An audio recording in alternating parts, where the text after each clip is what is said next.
Սիրելի հայրենակիցներ, ինչպես նկատում եք, առատեղումներով պայմանավորված Տեպետում նկատվում է որոշակի ջրի քանակի ավելացում։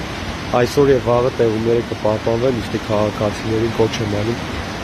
դիստանցիա հեռավորություն պահպանել առափնյա հատվածներից, այն քաղաքացիները, ովքեր անաստագոմեր այգիներ ունեն առափնյա հատվածներում, այսօր եւ առաջիկա 2 օրերին խնդրում եմ դադարեցնել գյուղատնտեսական աշխատանքները։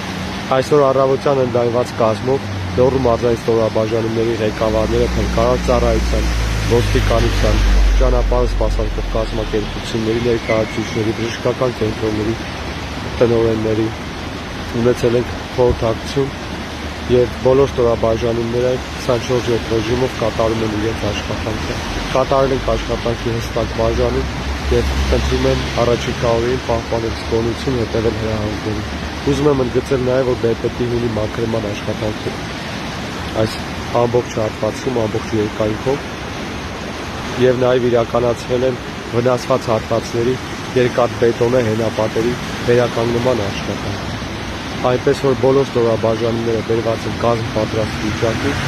խնդրում եմ պահպանել զգոնություն եւ չտարածել փոքր շնորհակալություն։